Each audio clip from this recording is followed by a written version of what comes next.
Hello दोस्तों, dream real job में आपको सभी का स्वागत है। रिप्रोडक्टिव सिस्टम का जो थ्योरी कंप्लीट करवा दिए थे मेल फीमेल ऑर्गन्स का, आज उसका ऑब्जेक्टिव कंप्लीट करते हैं और स्टार्ट करते हैं। अगर क्लास अच्छा लगे तो लाइक कमेंट शेयर जरूर कीजिएगा, है ना। स्टार्ट करते हैं। देखिए, जो यदि बोलते हैं खाली स्थान, है ना, शामिल हो तो और भी अधिक विविधता उत्पन्न करती है। बोलते कौन से, लैंगिक प्रजनन या बाइनरी विखंडन या वनस्पति जनन या अलैंगिक जनन। बोलता आपका कौन सा जनन इसमें शामिल हो जो अधिक विविधता उत्पन्न करती है या हो जाएगी। तो याद रखिएगा, लैंगिक जो प्रजनन है इससे आपका अधिक विविधता उत्पन्न करती है। ठीक है, नेक्स्ट देखिए, आपका बोला गया है कि जो लैंगिक प्रजनन है ना, जो लैंगिक प्रजनन से भिन्न अलैंगिक प्रजनन में क्या है। तो याद रखिएगा, आपका नए जीव आनुवांशिक रूप से जो जनक माता पिता के समान होते हैं, इसीलिए लैंगिक जनन से भिन्न है ना। नेक्स्ट देखिए,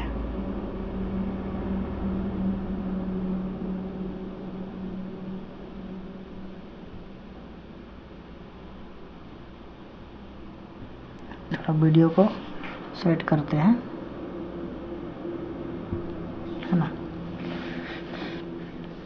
बोला गया है कि यदि शामिल हो तो, मतलब क्या शामिल हो तो और भी अधिक विविधता उत्पन्न करती है। तो याद रखिए, लैंगिक प्रजनन जो शामिल होगा तो अधिक विविधता उत्पन्न करती है।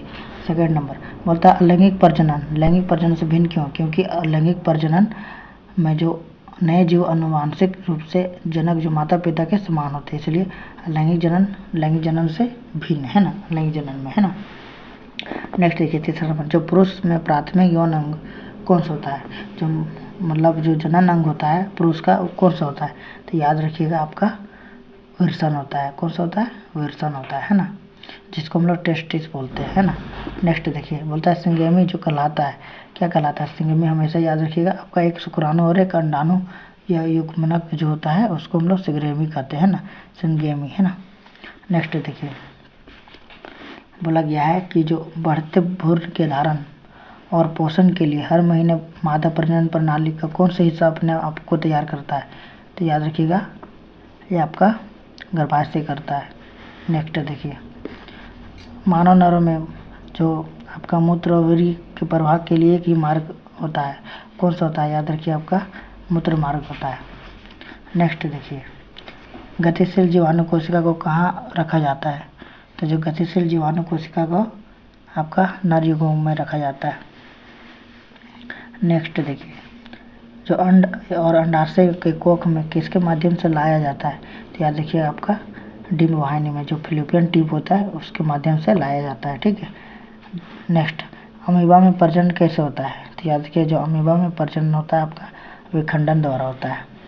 एग्जाम में पूछता है। ठीक है, मानव प्रजनन प्रणाली का कौन सा हिस्सा माँ और रक्त से भ्रूण को पोषण प्राप्त करने में मदद करता है। तो याद रखिए, आपका गर्भनाल में, है ना। गर्भनाल में ही, जो गर्भनाल को ही हम लोग बोलते हैं प्लेसेंटा, है ना, उसमें ही आपका माँ का जो रक्त भ्रूण का पोषण प्राप्त होता है ना।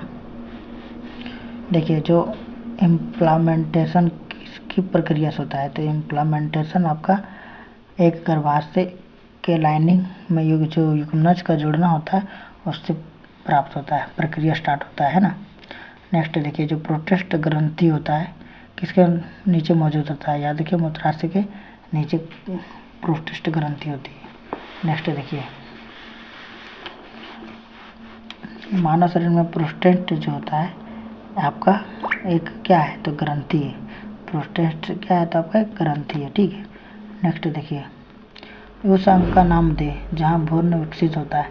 तो याद रखिए, गर्भाशय को हम लोग भ्रूण विकसित होता है। ठीक, गर्भाशय में। नेक्स्ट देखिए, जो विरसन होता है वो आपका खाली स्थान उदर गुहा के बाहर स्थित होता है। कहाँ पे? तो याद रखिएगा, अंडकोश की थैली जो होता है उदर गुहा के बाहर होता है। देखिए 16 नंबर, बोलता है निषेचन के जो परिणाम स्वरूप किस एक का परिणाम होता है। तो याद रखिएगा, जो जायकोट होता है, युग्मनज होता है, उसका परिणाम होता है। 17 नंबर, बोलता है मनुष्य के नवजात शिशु को स्तन ग्रंथि मेमोरी ग्लैंड जो होता है ना, आपसे निकलने वाले जो स्राव पिलाया जाता है उसे क्या बोलते हैं? वो कोलोस्ट्रम कहते हैं। कोलोस्ट्रम प्रदान कहाँ से होता है? तो याद रखिएगा, रोग प्रतिरोधक शक्ति जो है ना वो कोलोस्ट्रम रहता है, जो रोग प्रतिरोधक क्षमता बढ़ाता है। ठीक है, फर्स्ट एज से निकलता है वही है। देखिए 18 जो होता है बोलता है डिम्ब के साथ शुक्राणु का निषेचन जो होता है किससे होता है? तो फ्लोपियन ट्यूब में होता है ना, शुक्राणु और अंडाणु का निषेचन है ना। बोलता है गर्भ निरोधक गोलियां है ना, जो गर्भ निरोधक गोलियां होता है ये आपका प्रोजेस्टेरोन और एस्ट्रोजन का गौण मिश्रण होता है। ठीक है, 20 नंबर बोलता है कि जो प्रजनन ऊतकों का परिपक्व होना और शुरू हो जाने पर सामान्य रूप से शरीर का विकास कम होने लगता है। किशोर अवस्था की स्थिति को हम लोग क्या कहते हैं? तो याद रखिएगा यौवन कहते हैं, है ना। क्या बोलते हैं? यौवन बोलते हैं। 21 बोलता है निम्नलिखित में से कौन सा एक प्रजनन कोशिका है? तो युग्मक जो है आपका प्रजनन कोशिका है। 22 बोलता है महिलाओं में यौवन की शुरुआत किससे होती है? तो याद रखिए रजोदर्शन से होता है। ठीक है, जहाँ से पीरियड्स स्टार्ट होता है। ठीक है ना। नेक्स्ट देखिए, बोलता है मादाओं में अंडाणु उत्पादन की प्रक्रिया को क्या कहते हैं? जो मादाओं में अंडाणु उत्पादन की जो प्रक्रिया होता है उसको हम लोग अंडजनन बोलते हैं। ठीक है, नेक्स्ट देखिए 24 बोलता है गर्भाशय में भ्रूण को पोषण प्रदान करने वाला ऊतक को क्या कहते हैं? तो याद रखिए प्लेसेंटा कहते हैं, है ना, जो पोषण प्रदान करता है। इसी के बारे में बोलते हैं ना प्लेसेंटा, इसी को बोलते हैं गर्भनाल। ठीक है, हिंदी में। ठीक है, बोलता है 25 बोलता है उस उम्र का नाम जिसके दौरान मानव पुरुषों और महिलाओं के प्रजनन अंग कार्यात्मक हो जाते हैं। गोनाड्स युग्मकों और सेक्स हार्मोन का उत्पादन शुरू कर देते हैं ना। तो मानव यौन के प्रति परिपक्व हो जाते हैं, उसको हम लोग बोलते हैं किशोर अवस्था। क्या बोलते हैं? किशोर अवस्था। ये बहुत इंपॉर्टेंट है। ठीक है, नेक्स्ट देखिए, बोला गया है कि जो पुरुषों में वृषण कोष शरीर के बाहर क्यों होता है? तो याद रखिएगा आपका शुक्राणु निर्माण के लिए सामान्य शरीर के तापमान की तुलना में कम तापमान की आवश्यकता होती है, इसलिए, है ना। तो आपका बी नंबर। ठीक है, नेक्स्ट देखिए, बोलता है जो बढ़ते भ्रूण के लिए पोषक ऊतक के रूप में कार्य करता है, कौन सा करता है? तो याद रखिए भ्रूणपोष करता है। ठीक है, कौन सा करता है? भ्रूणपोष, है ना। 28 बोलता है शुक्राणु और युग्मक के संयोग की कौन सी प्रक्रिया युग्मक नामक एक संरचना निर्माण करता है? तो याद रखिएगा निषेचन करता है। ठीक है, शुक्राणु का निर्माण कहाँ होता है? तो याद रखिएगा वृषण में होता है। किसका? शुक्राणु का निर्माण। नेक्स्ट देखिए, बोलता है जो उस वाहिनी का नाम बताइए जो पुरुषों को वृषण से निकलती है और शुक्राणु के शरीर में ले जाती है। तो याद रखिएगा शुक्रवाहिका जो होता है वो आपका शुक्राणु से निकलती है, शुक्रवाहिनी से निकलती है और वृषण में पुरुष के शुक्राणु से शरीर में ले जाती है। ठीक है, 31 बोलता है खाली स्थान में मांसपेशियों की लयबद्ध संकुचन और परिणाम स्वरूप बच्चा पैदा होता है, उसको हम लोग क्या बोलते हैं? तो याद रखिए उसको हम लोग बोलते हैं गर्भाशय। ठीक है, नेक्स्ट देखिए 32 बोलता है गर्भाशय के माध्यम से योनि में खुलता है। क्या खुलता है? तो याद रखिए मूत्र मार्ग या फिर गर्भाशय गिरवा। याद रखिए गर्भाशय गिरवा खुलता है। ठीक है, बोलता है जो मादा रोगाणु कोशिकाएं अंडे जो किससे निर्मित होता है? जो मादा रोगाणु कोशिकाएं या अंडे जो होता है आपका अंडाशय से, ओवरी से उत्पन्न होता है। ठीक है, नेक्स्ट देखिए जो ग्राफियन पुटक होता है फॉलिकल की गुहिका को क्या कहते हैं? तो याद रखिए हम लोग उसको कोटरिया एंटूम कहते हैं, कोटरिया एंटूम। ठीक है, नेक्स्ट देखिए बोलता है शुक्राणु जो अस्थायी रूप से रखे जाते हैं। कहाँ रखे जाते हैं? तो आपका अधिवृषण में रखा जाता है। ठीक है, 36 में बोलता है इनमें से कौन सा मनुष्य में जो पुरुष प्रजनन अंग का एक हिस्सा है?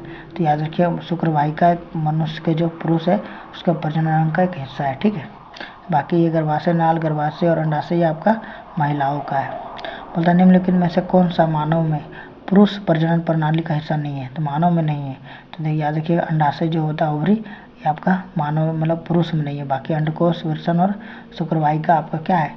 ये पुरुषों का प्रजनन अंग है। ठीक है, 38 बोलता है कि भ्रूण के लिए भोजन संग्रहित करने वाला जनन कोशिकाओं को हम लोग क्या बोलते हैं? तो याद रखिएगा उसको मादा युग्मक बोलते हैं। 39 बोलता है किसके द्वारा शुक्राणु विसर्जन से बाहर होते हैं, तो याद रखिएगा ये आपका शुक्रवाहिका के द्वारा शुक्राणु विसर्जन से बाहर होते हैं। ठीक है, नेक्स्ट देखिए, बोलता है इनमें से क्या एक नर प्रजनन अवयव नहीं है, तो याद रखिए आपका अंडकोश की जो थैली होती है ना, वो आपका नर प्रजनन अवयव नहीं है। ठीक है, नेक्स्ट देखिए 41 नंबर बोलता है शुक्रवाहिका मूत्राशय से आने वाले ट्यूब के साथ जुड़कर एक सामान्य मार्ग का निर्माण करता है, जिसे हम लोग क्या बोलते हैं, उसको हम लोग बोलते हैं मूत्र मार्ग। क्या बोलते हैं, मूत्र मार्ग। ठीक है, नेक्स्ट देखिए, बोलता है कि भ्रूण एक विशेष तंतु की सहायता से माँ के रक्त से पोषण प्राप्त करता है। इस तंतु को हम लोग क्या कहते हैं, तो याद रखिएगा भ्रूणनाल कहते हैं। क्या कहते हैं, भ्रूणनाल। बोलता है उस विधि को क्या कहते हैं जिसके द्वारा गर्भाशय में कोपर्टी रखी जाती है, तो याद रखिएगा गर्भ निरोधक को कोपर्टी को बोलते हैं ना। 44 नंबर बोलता है जनन प्रजनन तंत्र में कौन सा अंग में मुख्य आनुवांशिक सामग्री पाई जाती है, तो याद रखिएगा शुक्राणु में आनुवांशिक सामग्री पाई जाती है। 45 बोलता है प्रसव पीड़ा के दीवारों में संकोचन के कारण क्या होता है, तो गर्भाशय होता है संकोचन का कारण। बोलता है अंडे को अंडाशय से गर्भाशय तक किसके द्वारा ले जाया जाता है, तो बीजवाहिका के द्वारा ले जाया जाता है। ठीक है, नेक्स्ट देखिए, बोलता है निम्नलिखित में से कौन सा मादा प्रजनन तंत्र का एक हिस्सा नहीं है, तो याद रखिएगा शुक्रवाहिका नहीं है, ये पुरुष का है, बाकी मादा के लिए अंडाशय, योनि और गर्भाशय। 48 बोलता है मानव शरीर के कौन सा अंग जो अंडे के अंडाशय से गर्भाशय तक ले जाता है, तो याद रखिएगा फ्लोपियन ट्यूब ले जाता है। 49 परिपक्व शुक्राणु का उत्पादन कहाँ होता है, तो याद रखिएगा विरसन में होता है। ठीक है, नेक्स्ट बोलता है माँ के शरीर के अंदर बच्चे का विकास मनुष्य के मामले में लगभग कितने महीने होता है, तो याद रखिएगा 9 मंथ होता है। ठीक है, 51 बोलता है किसके परिणाम स्वरूप युग्मनक का निर्माण होता है, तो याद रखिएगा निषेचन के परिणाम स्वरूप होता है। 52 बोलता है मनुष्य में निषेचित अंड के स्तर में प्रत्यारोपित होता है, वो याद रखिएगा आपका गर्भाशय में होता है। बोलता है प्रजनन की प्रक्रिया के दौरान उत्पन्न होने वाली जो विभिन्नताएं होती है किससे होती है, तो याद रखिएगा वंशागत के अनुसार होती है। जो नर जनन कोशिकाओं का उत्पन्न होता है, उत्पादन होता है, वो होता है आपका विरसन में। ठीक है, तो आज वह इतनी रहने देते हैं। अगर क्लास अच्छा लगे तो लाइक कमेंट शेयर कीजिएगा, न्यू है तो सब्सक्राइब कर लीजिएगा। जय हिंद, जय भारत।